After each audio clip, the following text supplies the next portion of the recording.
Welcome to my journey of resilience, a podcast where I share my personal experiences of setbacks, struggles, and breakthroughs.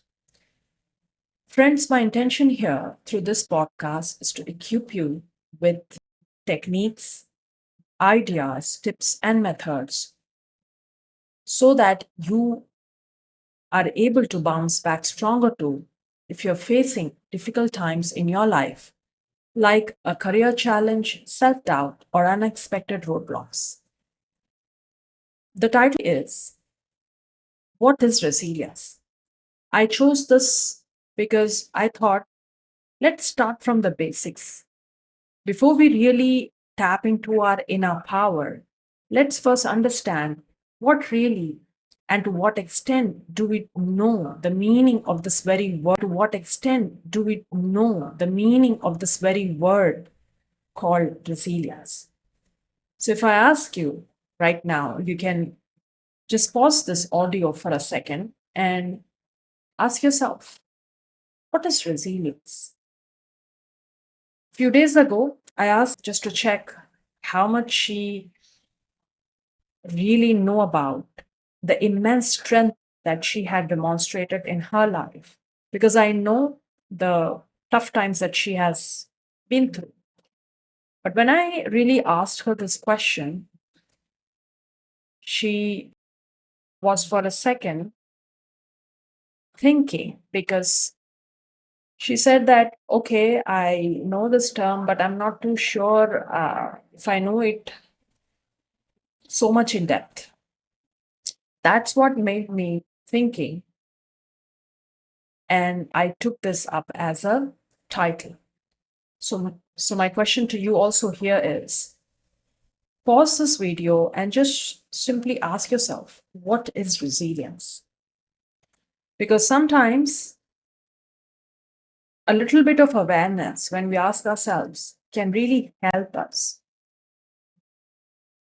get that direction of where we intend to go when we are in a difficult or a tricky situation. To make things easy, resiliency is our ability to bounce back from challenges, setbacks, or difficult situations. It is a life skill, basically, because it what it really means is that it helps us stay strong and adaptive when things don't go as planned. Now, the scope of what this whole life skill or concept uh, encompass is a very wide and in-depth topic.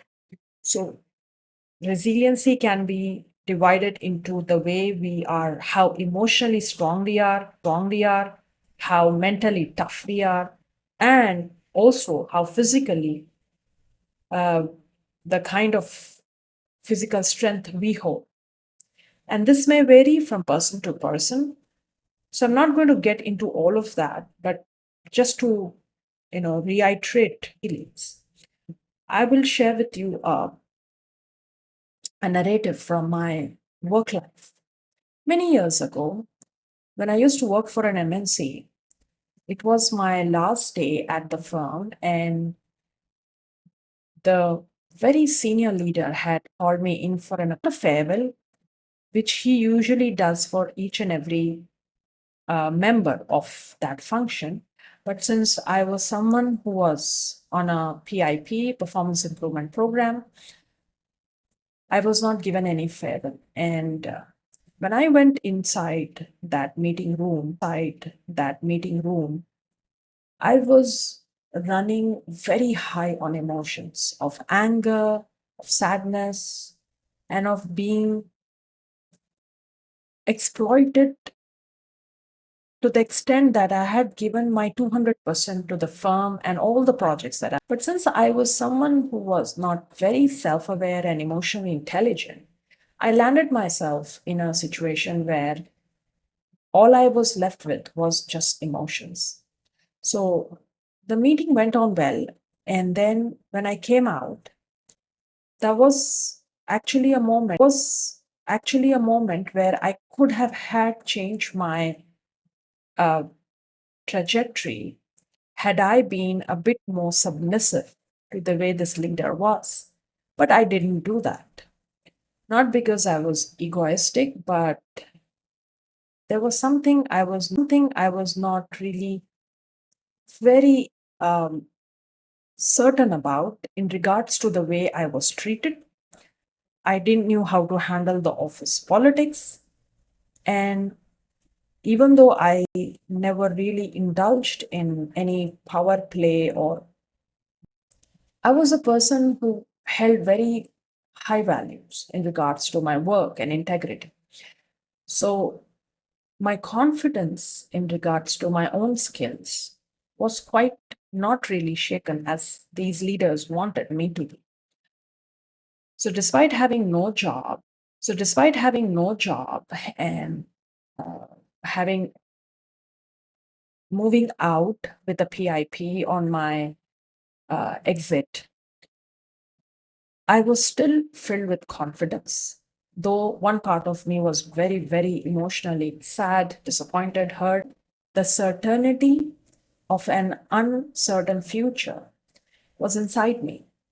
And maybe at that time, I just came out. I was very polite, silent, and I was able to mask my emotions. I wouldn't say I was able to deal with them effectively And then I bid goodbye to this organization that I had served for more than a decade. And I came out. Many years later, when I was working with one of my coaches, and every time I would sit and work through my own this resiliency tools and techniques to understand the inner strength I always held, this moment always crossed my mind. It reiterated inside me that I I was always blessed with that inner power,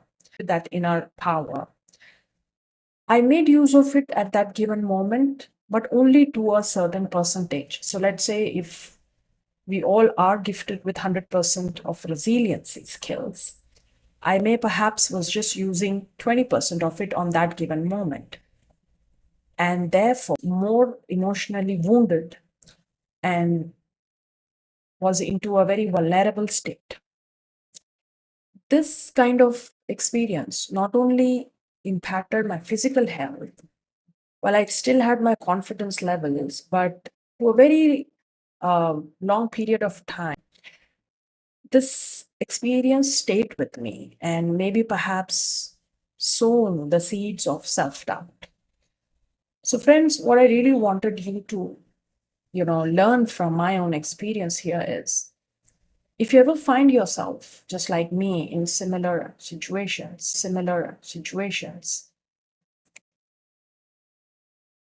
work on your resiliency skills, which I did, but I took almost 5 years to realize that.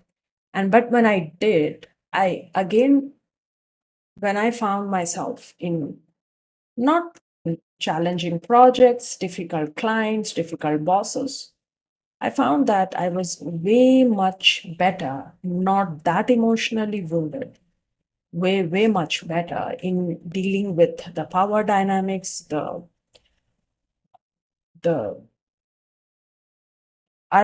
unrealistic and irrational bosses. And at the same time, my physical health was also equally good. So the confidence level remained always almost not really having a dip or high. However, the, the resiliency skills were built on because in the years to come, I worked intensively on my emotional intelligence and self awareness, which in turn helped me build my resiliency skills.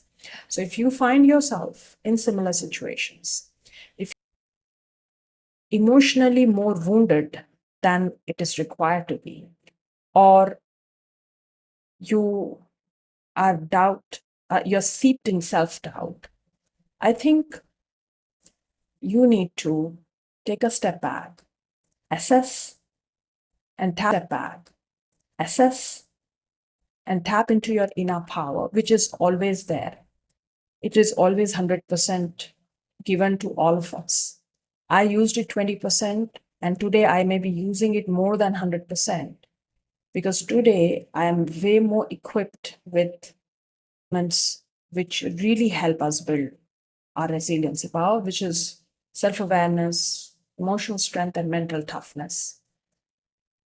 So, this was my story. And when I draw difference between the resilient Manaz I was almost 20 years ago to what I am from the past 7 years, there's a huge difference. I now can tap into my resiliency power almost 100% anytime that I need to deal with hardships. I'm not saying I may be totally successful in it, but then I'm not that emotionally wounded. And this has helped me big time in the success that I've been fetching since the time I'm a coach and even before that. So if you really find yourself skewed to really take time off and to tap into your resiliency power and gauge where are you right now. Give yourself a score from 1 to 100. I was using 20%. Are you using the same, or is it something more or less? If it is anything less than 40% out of the 100, I think it's time for you invest in really building your resilience and skills, because this is a life skill, and this is where it inner power inside you, which gives you the ability to bounce back from challenges, setbacks, and difficult situations. Well, that's all for today, friends. Thank you so much. I shall see you again for another story. Until next time, keep building your resilience, one day at a time.